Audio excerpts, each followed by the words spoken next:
윤복희 씨가 부른 노래 중에 여러분이라고 하는 노래를 여러분 아실 것입니다. 그래서 1절 가사를 제가 노래로 해드릴까 하다가 그냥 불러드리도록 하겠습니다. 내가 만약 괴로울 때면 내가 위로해 줄게. 내가 만약 서러울 때면 내가 눈물이 되리. 어두운 밤 험한 길 걸을 때 내가 너의 등불이 되리. 허전하고 쓸쓸할 때 내가 너의 벗 되리라. 너는 나의 영원한 형제야. 나는 너의 친구야. 나는 너의 영원한 노래여. 나는 너의 기쁨이야.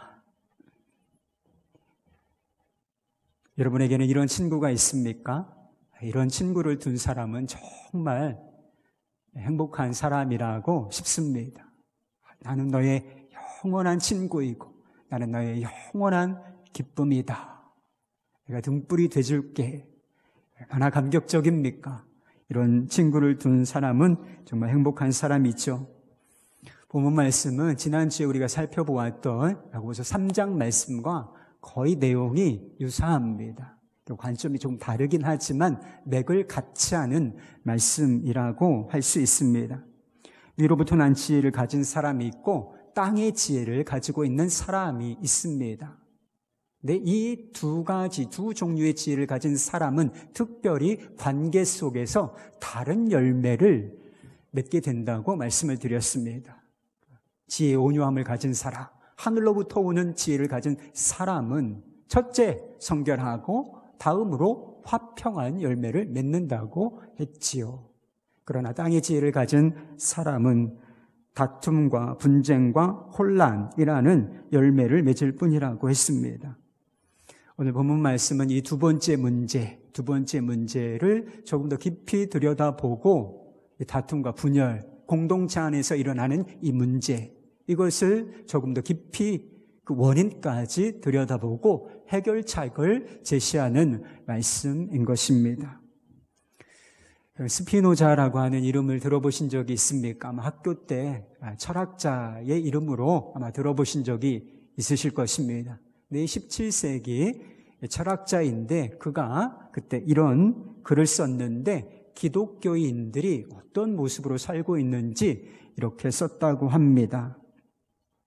나는 종종 사랑, 기쁨, 절제, 그리고 이웃에 대한 사랑 등과 같은 기독교의 고백을 자랑하는 사람들이 그처럼 증오에 찬 악의로 다투고 매일 서로를 향해 그렇게 혹독한 미움을 보임으로써 바로 이런 태도들이 그들이 고백하는 덕목들보다 오히려 그들의 믿음에 대한 가장 빠른 기준들이 되는 것을 보고 놀라곤 했다. 스피노자를 놀라게 한 것이 있었다는 거예요. 그들이 고백하는 것과 그들의 삶이 너무나 다른데 그들을 평가하는 기준이 이 후자가 되는 것을 보고 나는 놀랐다. 이런 이야기인 것이죠. 스피노자의 글이 세기를 뛰어넘어 지금 우리의 모습을, 지금 이 시대를 살고 있는 그리스도인들의 모습을 드러내 보여주고 있는 것은 아닌가 싶습니다. 여러분, 우리가 말로 사랑, 기쁨, 절제, 감사, 온유, 그리고 이웃 사랑에 대해서 우리도 말하죠. 그런데 실제로는 왜 그렇게 미워하고 다투는 것입니까? 공동체가 화합하고 사랑으로 하나 되지 못하고 왜 이렇게 시끄럽고 혼란스러운가 말입니다. 어떤 목사님이 교회가 어떻게 하면 부흥될 것인가에 대해서 이야기를 하셨다는 이야기를 들었습니다. 여러분, 교회가 부흥하게 되는 비결이 뭔지 아십니까?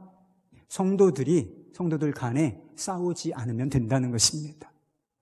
여러분, 주 안에 있는 교회가 부흥하기를 바라십니까? 여러분, 이건 농담이 아니에요.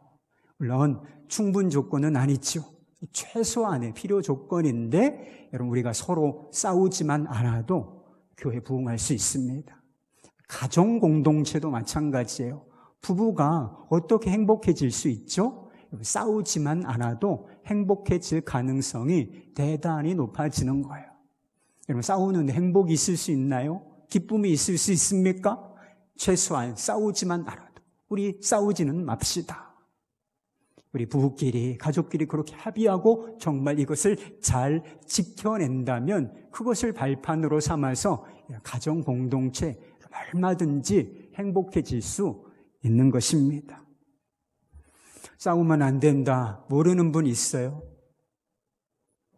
아이들도 알아요.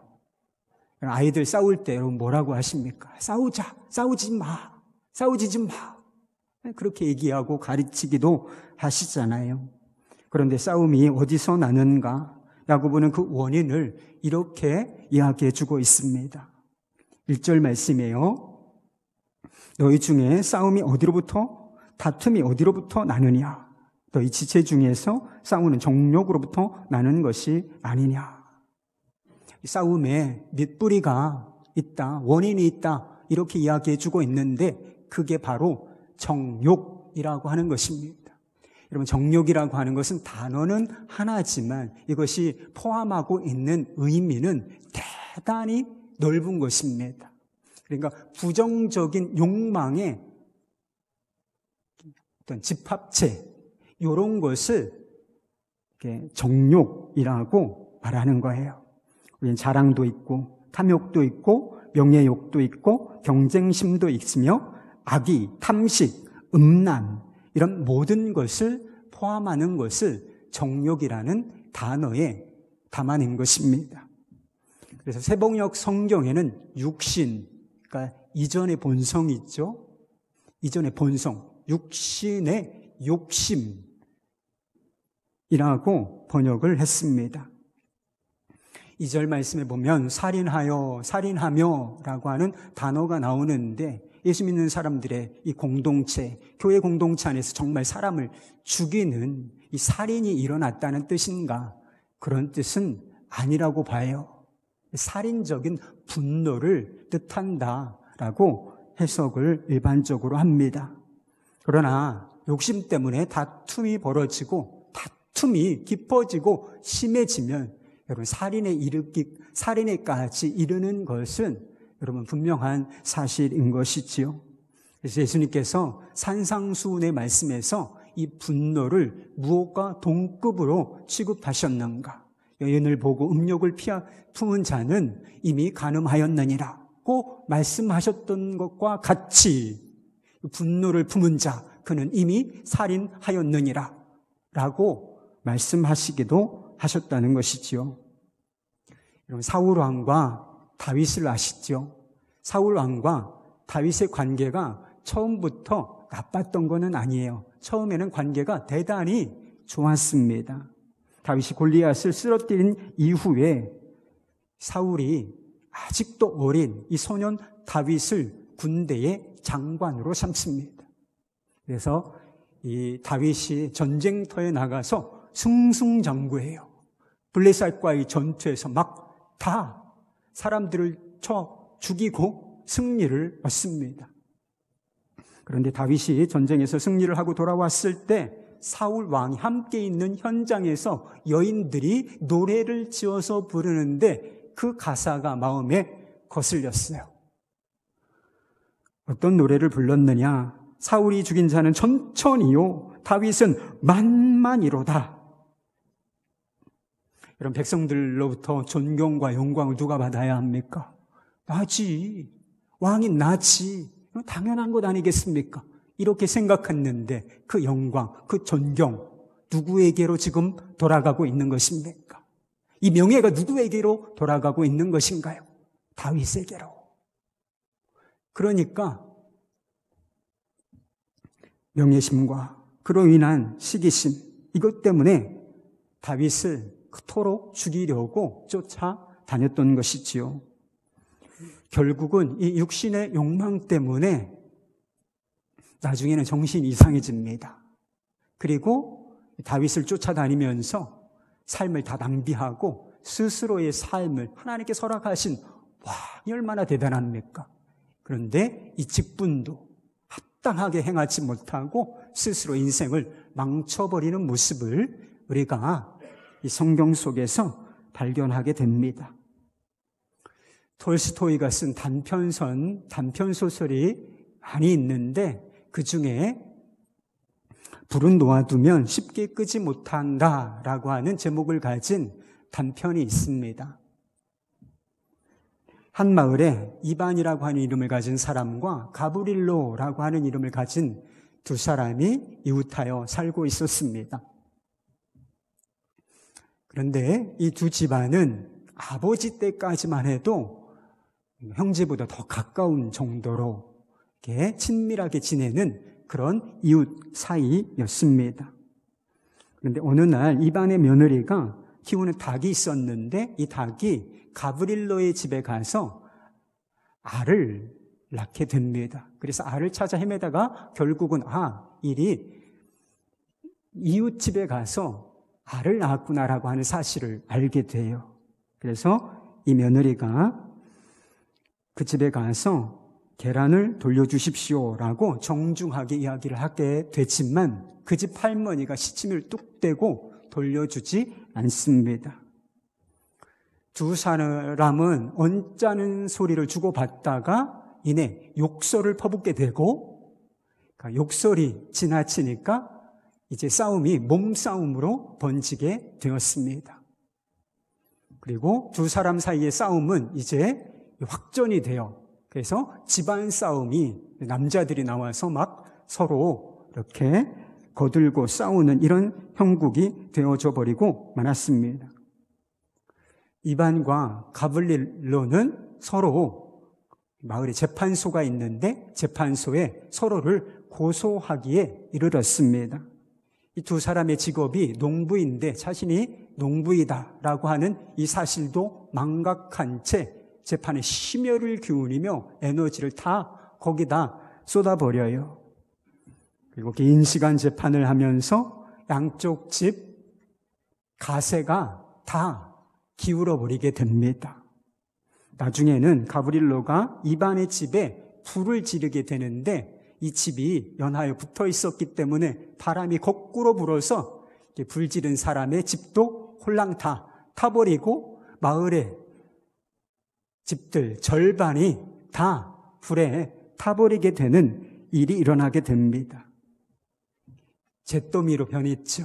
이 두 사람의 집이 잿더미로 변하고 마을이 그렇게 폐허가 된 것을 보고서 비로소 이 두 사람은 후회하고 그때 화해를 하게 되었다라고 하는 내용이 이 단편의 이야기입니다.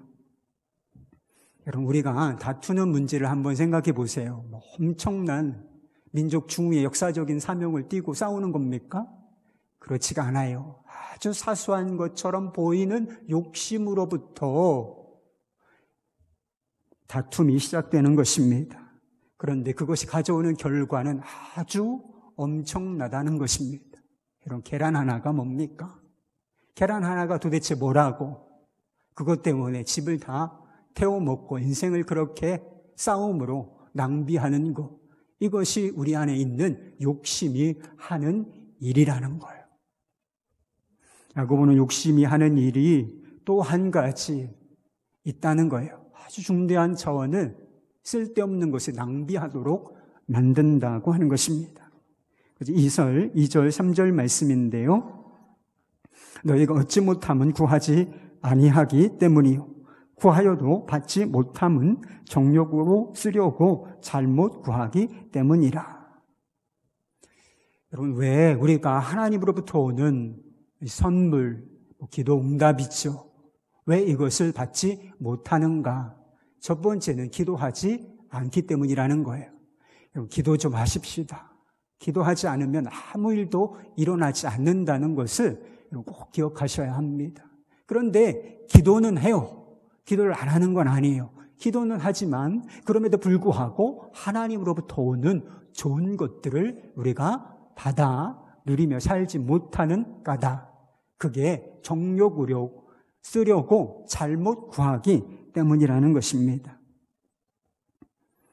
기도는 하나님과 교제하는 통로이고 또 하나님의 뜻이 우리의 삶에, 우리의 가정에, 이 교회에, 이 나라와 민족에, 그리고 세계 열방 가운데 이루어지게 하는 거룩한 수단입니다. 예수님께서 가르쳐 주신 기도, 주의 기도라고 하죠. 주 기도를 한번 들여다보시기 바랍니다. 하나님의 나라가 임하게 해 주십시오. 하나님의 뜻이 하늘에서 이루어진 것까지 이 땅에서도 이루어지게 하여 주십시오. 오늘 우리에게 일용할 our daily bread, 일용할 양식을 주십시오. 여기에 이기적인 욕망, 욕심이 끼어들 자리가 있는지를 한번 살펴보시기 바랍니다. 욕심이 있어요? 욕심으로 구하는 기도가 여기 들어있나요? 없어요. 그런데 많은 사람들이 이 거룩한 수단을 자기 욕심을 채우는 수단으로 여긴다라고 하는 것입니다. 기도하시면서 낙심하고 실망하고 좌절해 보신 적이 있으십니까? 여러분, 왜 우리가 기도하면서 실망하고 낙심하고 좌절하기까지 하는 것인가요? 여러 이유가 있을 수 있어요. 우리가 드리는 기도가 정당함에도 불구하고 하나님의 특별하신 섭리와 뜻이 있기 때문에 하나님께서 침묵하실 수 있어요. 여러분, 우리가 내일 일도 알지 못하잖아요. 근데 하나님은 우리 전체 인생을 아시고, 그리고 우리 전체 인생을 하나님이 원하시는 대로 끌어가기를 원하시기 때문에 내가 기도하는 대로 그 순간은 응답되지 않을 수 있는 것이지요. 그런데 이런 경우에는 아무 문제가 없습니다. 시간이 지나면 마음이 치유가 돼요. 하나님의 뜻이 결국은 깨달아지고 뿐만 아니라 이 응답받지 못한 기도를 통해서도 우리가 영적으로 놀랍게 성장하는 발판이 될 수 있습니다. 그러나 기도하면서 실망하고 낙심하고 짜증내고 불평하는 거, 그래 보신 적 있습니까? 그런 상황이 벌어지는 이유는 대부분은 우리가 욕심으로, 우리의 정욕으로 기도라는 자원을 사용하고 있기 때문인 거예요. 하나님께서 욕심으로 구하는 기도를 들어주실 리가 있겠습니까? 한번 생각해 보십시오. 우리 아이들, 자녀들이 기쁨을 원한다고 술과 마약과 약물, 너 이거 다 먹어라, 이렇게 허용해 주는 부모가 세상에 도대체 어디 있는가 말입니다. 욕심으로 하는 기도가 가진 진짜 문제는 하나님을 하나님으로 인정하지 않는다는 데 있는 것입니다. 모든 것의 주인은 누구십니까? 내 삶의 주인이 누군가요? 우리 가정의 주인이 누구십니까? 이 교회, 이 나라, 이 세계 열방, 이 지구, 우주의 주인이 누구이십니까?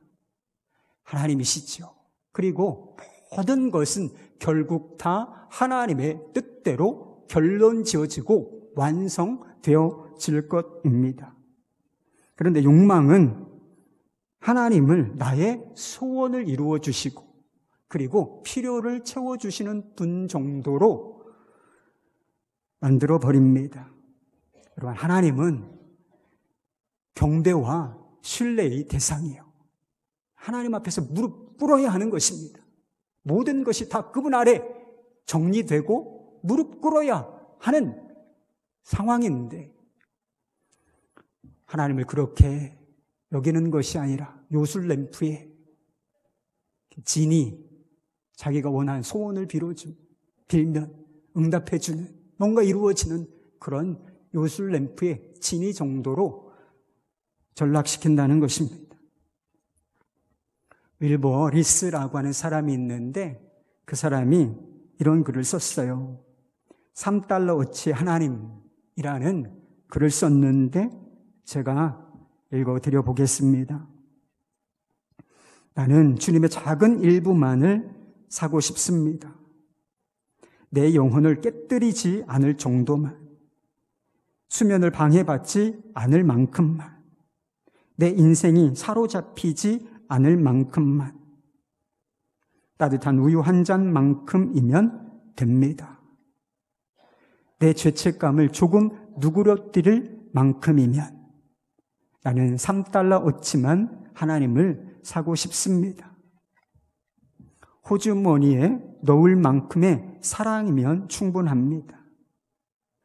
흑인을 사랑하도록 만들 정도라면 혹은 이민자들과 사탕물을 주우러 다니게 할 정도라면 곤란합니다. 내 마음을 바꾸지 않아도 될 정도만, 시간 날 때 교회에 가고 싶은 마음이 들 정도만, 햇볕을 받으며 낮잠을 즐길 수 있을 정도면 됩니다. 나는 변화를 원하는 것이 아니라 황홀경을 원합니다. 다시 태어나는 것을 원하는 것이 아니라 모태에 머물러 온기를 즐기며 지내기를 원합니다. 나는 영혼의 500g만 사서 종이 봉지에 담아들고 싶습니다. 그 이상을 사야 한다면 무르고 돈을 되돌려 받겠습니다. 나는 3달러어치만 하나님을 사고 싶습니다. 제발. 그중 일부는 굳은 나를 위해 숨겨두렵니다. 사람들이 알아차릴 정도로 내 마음 안에 심한 변화가 일어나지 않도록, 어떤 책임도 느끼지 않을 만큼만, 사람들이 나를 보고 괜찮은 사람이라고 여길 정도만, 이렇게 3달러어치만 하나님을 살 수는 없을까요? Please, 제발. 혹시 우리 중에도 하나님을 3달러어치만 사고 싶은 사람이 있으십니까? 나는 결코 사로잡히거나 깨지거나 복종하거나 변화되기를 원치 않아요. 나는 그대로 있고 오직 내가 원하는 것을 내가 원하는 만큼만 하나님께로부터 받아내려는 태도를 이야기하고 있는 것입니다. 그러나 기억하실 수 있기를 바랍니다. 이렇게 하나님과 관계를 맺는 것, 하나님을 이렇게 취급하는 것, 그것 자체가 우상 숭배라고 하는 사실인 것입니다. 하나님을 섬기는 것처럼 보여요. 하나님께 기도하는 것처럼 보이기도 합니다. 그러나 사실은 자기를 섬기는 것이고 세상에 어떤 것을, 세상을 섬기는 것에 불과한 것이기 때문인 것입니다. 야고보는 육신의 욕심이 다른 사람과 다투고 불화하게 만든다고 말해요. 그러나 이것이 가져오는 더 심각한 결과는 하나님과 불화하도록 만든다는 데 있는 것입니다. 하나님과의 관계에 대단히 파괴적인 영향을 미친다고 말하고 있어요. 4절 말씀입니다. 가늠한 여인들아, 세상과 보탠 것이 하나님과 원수됨을 알지 못하느냐. 그런즉 누구든지 세상과 보시되고자 하는 자는 스스로 하나님과 원수되는 것이니라.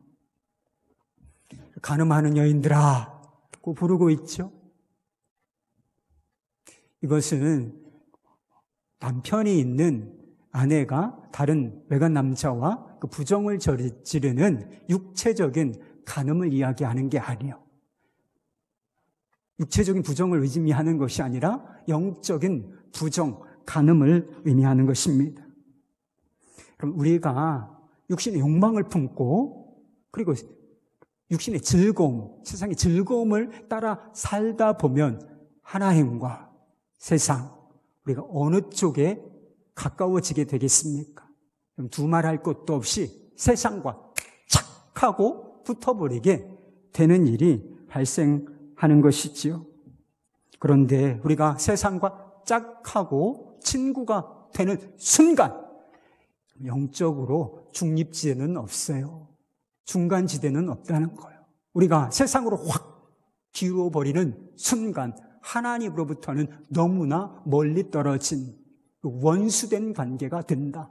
이렇게 이야기하고 있어요. 야고보가 언급하고 있는 부류의 사람들, 교회 공동체 안에서 일정한 부류의 사람들을 의미하는 것 같습니다. 그런데 이런 사람들은 하나님을 노골적으로 부인하고 떠나려고 했던 사람이었겠습니까? 그렇지 않아요.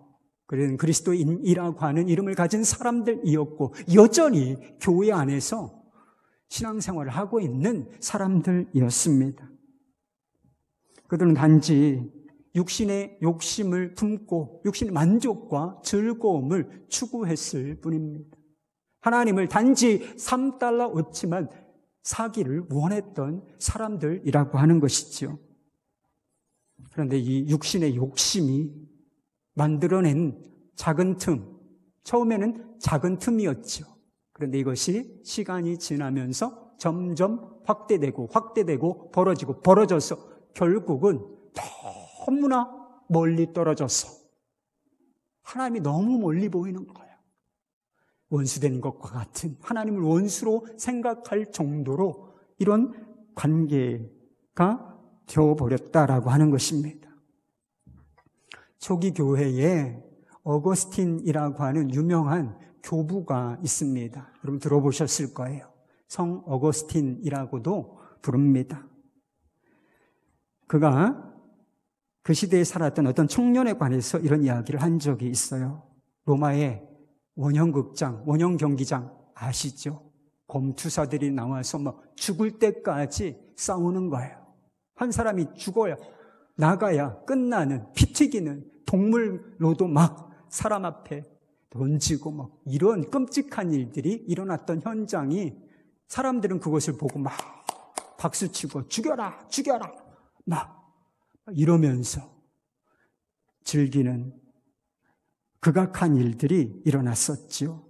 근데 어느 날 이 친구가 콜로세움에 한번 가보자, 이 원형 경기장에 한번 가보자 하도 집요하게 요청을 해서 그래 한 번만 가준다, 내가 한 번만 가준다. 그렇지만 너무 위험하니까 내가 귀를 막고 눈을 가리리라. 그러면 내게 무슨 영향이 있겠는가, 이렇게 생각했다는 거예요. 하지만 경기가 진행되는 동안에 사람들이 검투사를 향해서 환호성을 지르며 박수갈채를 보내는 소리가 들렸을까요? 제가 토요일 날 왔다 갔다 하는 분들이 좀 있어가지고 설교 준비할 때 귀에 뭘 막아요. 꽂습니다. 여기다가 주황색으로 된 거. 그런다고 다른 소리가 안 들릴까? 조금 소리가 줄어들 뿐이지 소리 다 들립니다. 그래서 원형 경기장에서 막 사람들이 박수치고 환호하는 소리가 들려서 눈을 탁 떴는데 그때부터 계속 눈을 그 경기에 고정한 채 넋을 잃고 그 장면을 바라보게 되었다는 것입니다. 처음에는 이 발걸음을 한 원형, 어떻게 그런 일을 벌일 수 있을까? 이것조차 두려워했던 이 청년이 자주 이 원형 경기장에 들락날락하고 그 경기를 즐기게 되었고 나중에는 매니아가 되고 말았다는 것입니다. 그래서 결국 어떻게 되었을까? 그가 가지고 있던 기독교 신앙을 버리게 되었다. 이런 이야기를 어거스틴이 한 적이 있습니다. C.S. 루이스가 그런 이야기를 한 적이 있어요. 지옥으로 가는 길은 결코 벼랑길이 아니다. 지옥으로 향하는 길은 밋밋한 내리막길이다. 사람들은 그 길을 기분 좋게 걸어간다. 이 정도 욕심은 괜찮겠지. 이 정도 즐거움을 추구하는 것은 괜찮겠지. 이 정도 죄를 짓는 것은 그래도 괜찮겠지. 김 집사, 이 집사도 다 그 정도는 하더라. 이건 괜찮은 거야. 여러분 이런 마음, 이런 생각 가지고 계십니까? 이런 태도가 결국은 우리를 하나님으로부터 아주 멀리 떨어지도록 만든다. 이것을 기억하셔야 하는 것입니다. 야고보는 세상의 친구가 되어버린 이 사람들에게 결단과 회개를 촉구합니다. 너희 웃음을 애통으로, 너희 즐거움을 근심으로 바꿀지어다. 지금 마음에 품은 거, 지금 너희 손에 들고 있는 그거 다 내던지고 턴어라운드 주님께 돌아서라. 주님께 돌아서라. 감정이 잘 안 느껴지시죠? 글이니까 감정이 잘 안 느껴져요. 감정을 읽어내기가 참 어렵습니다. 그러나 아마 이 이야기를 하고 있는 야고보는 가슴이 터질 것 같았을지도 모릅니다. 막 울라 자기가 먼저 울고 있을지도 모를 일이에요. 밋밋한 내리막길을 계속해서 걸어가다 보면 벼랑으로 떨어질 것이 너무나 확실한 일이기 때문이었습니다. 8절 말씀에서 이렇게 이야기하죠. 하나님을 가까이 하라. 그리하면 너희를 가까이 하시리라. 죄인들아, 손을 깨끗이 하라. 두 마음을 품은 자들아, 마음을 성결하게 하라. 여러분, 욕심은 버리려고 해서 그냥 버려야지 이 정도로 해서 버려지지 않습니다. 세상은 좀 멀리 해야지 이런 정도로 해서 멀어지지를 않는다. 여러분, 이런 것들은 늘 우리 안에 있는 것이고, 여러분, 세상이 저 멀리에만 있습니까? 세상은 우리 주변에 항상 있고 내 마음에도 세상이 있다는 사실을 아셔야 하는 거예요. 목표가 분명해야 하는 것입니다. 목표가 분명해야 한다. 하나님께 가까이, 하나님께 가까이, 하나님께 더욱 가까이. 끊임없이 하나님의 품속을 파고 들어야 비로소 욕심과 세상의 정욕, 즐거움, 이것을 떨쳐버리고 성결하게 될 수 있는 것입니다. 제가 데이빗 브레이너드라고 하는 분의 전기를 읽은 적이 있습니다. 두껍지 않은 아주 짧은 책인데 전기를 읽었던 적이 있습니다. 이분은 30세가 못되게 28, 29 이런 정도의 세상을 떠난, 정말 붓꽃같이 살다가 세상을 떠난 그런 젊은이였습니다. 하지만 이분이 남긴 선교의 족적은 정말 대단한 것이었고, 그리고 수많은 영적 거장들에게 대단한 영향을 주었으며 지금도 많은 그리스도인들에게 선한 영향력을 미치고 있는 그런 분입니다. 그는 하나님을 갈망하는 사람이었습니다. 그가 하나님을 얼마나 가까이 하기를 원했는지 그가 쓴 일기를 보면 알 수가 있어요. 그는 일기에 이렇게 적었습니다. 오늘은 여러 감정으로 마음이 혼란스러웠다. 하나님으로부터 놀라울이 많지 멀어진 채 세상을 둘러보며 행복을 얻을 곳이 없을까 하고 찾고 있는 것 같다. 하나님과 세상이 각각 내 마음을 얻으려 손짓하고 있다. 내 마음은 둘 사이에서 방황하고 있다. 나는 오랫동안 세상이 주는 유혹에 그리 흔들리지 않으며 세상에 대해서 죽었다고 생각해 왔었는데, 그러나 땅의 것으로 위안 삼으려 할 때조차 죄책감과 슬픔이 먼저 찾아왔다. 전부터 그래왔듯이 이 세상에는 참된 기쁨과 행복을 찾을 수 없다. 끊임없이 세상에 대해 죽게 하시는 하나님께 감사드린다. 이런 혼란과 방황 속에서는 어떤 평안도 찾을 수 없다. 은혜의 보좌로 나아가기 전까지는 말이다. 하나님을 의식하며 영적인 것을 맛보기 시작할 때 세상의 유혹은 사라지고 내 마음은 하나님을 향하여 확정된다. 아, 나는 얼마나 어리석은 사람인지 하나님 안에서만 기쁨을 추구해야 한다.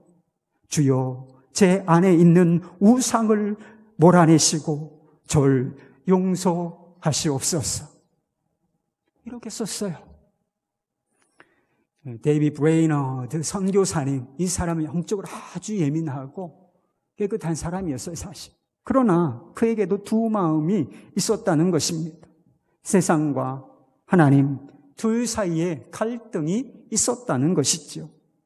그러나 그때마다 그런 것이 자기 마음속에서 느껴질 때마다 그는 터너라, 돌아서서 은혜의 보좌로 전속력으로 달려 하나님이 주시는 기쁨, 평화, 이걸 선택했다는 것입니다.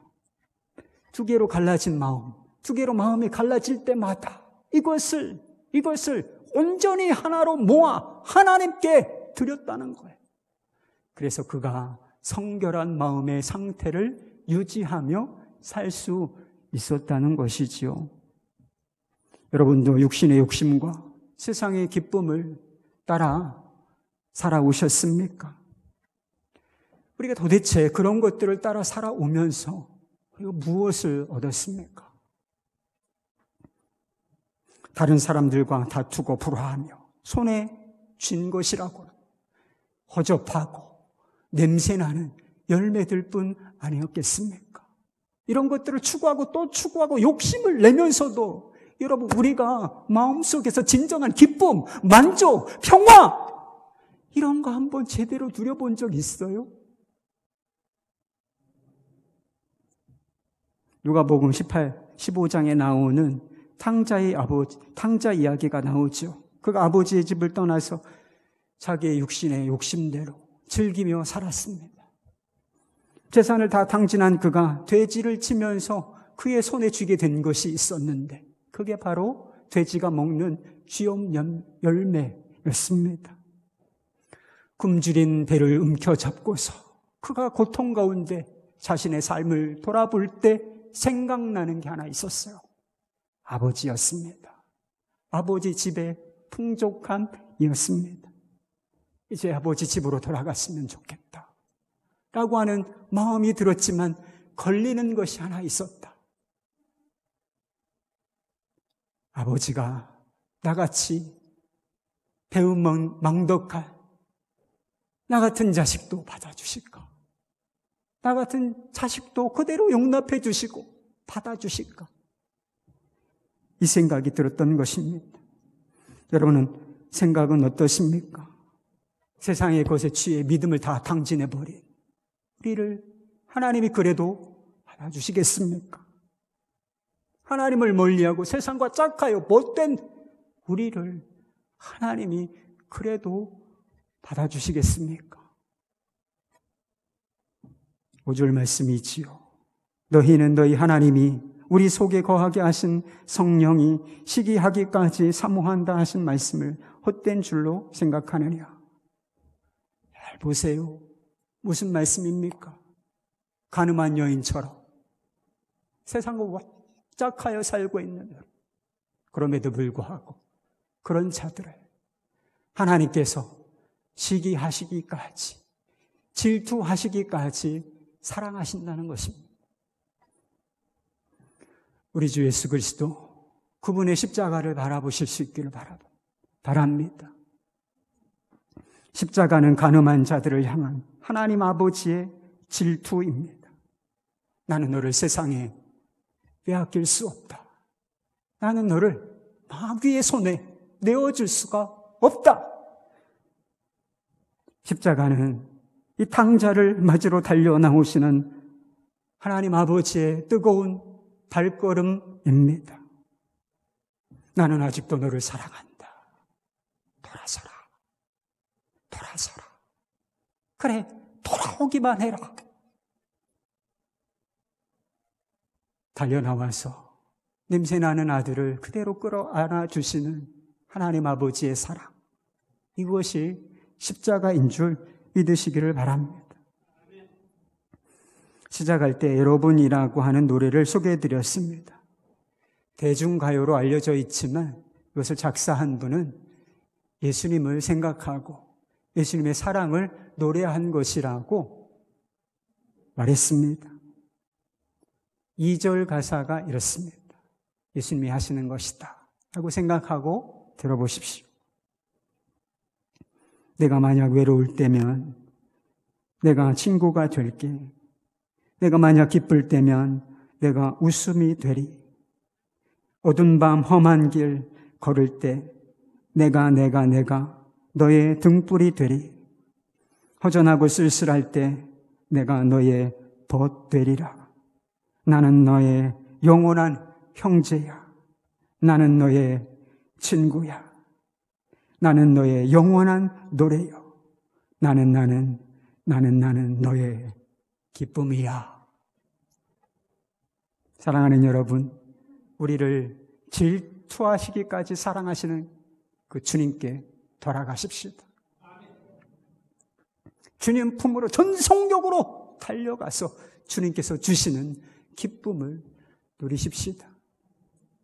신실한 친구 되신 주님 안에서 참된 평화, 기쁨, 주님이 주시는 선물들을 깊이 누리시는 모두가 되기를 우리 주 예수 그리스도 이름으로 축원합니다.